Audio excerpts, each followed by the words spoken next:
Para voltar à pobreza na sua relação com aquilo que eu gostaria de chamar a economia do medo. Os nossos povos oscilam e hesitam entre a coragem da luta e o medo de perder o emprego.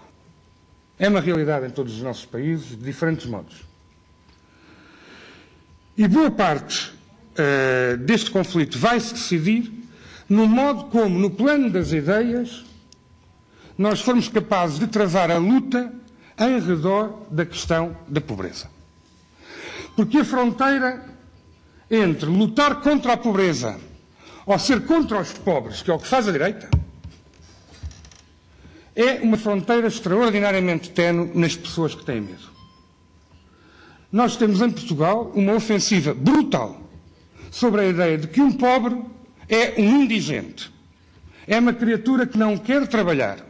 É uma criatura que, se estiver no desemprego, deve poder ser obrigada a fazer trabalho social, a contribuir para a comunidade, apesar de ter descontado durante anos, exatamente para o momento em que viesse a estar no desemprego. E este problema, que é o problema do egoísmo social num contexto de economia do medo, é extraordinariamente poderoso. Em Portugal, o último programa de estabilidade quis cortar 150 milhões de euros nas diferentes medidas que existiam no ano anterior. Foram cortes no rendimento social de inserção e no subsídio social de desemprego.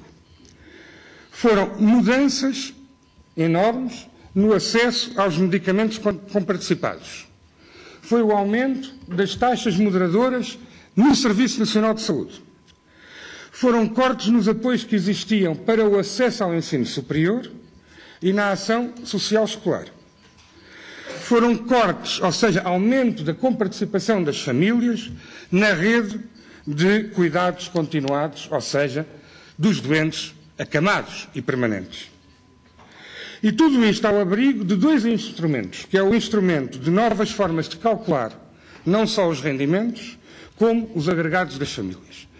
Mas eu diria que esta desconfiança, esta ideia de que o pobre aguenta tudo porque é um falso pobre, a medida que melhor exemplifica esta ideia feita que a direita procura difundir nos nossos países, é a ideia de que em Portugal os ricos têm segredo bancário, mas quem está em rendimento social de inserção ou quem está em subsídio de desemprego perdeu o direito ao segredo bancário. Há segredo bancário para os ricos, deixou de haver segredo bancário para os pobres, porque o pobre é suspeito de não ser pobre.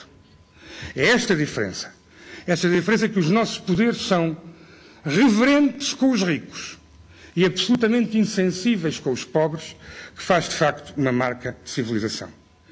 Eu acabo, é exatamente por isso que em Portugal a pobreza tem vindo a aumentar e a alastrar.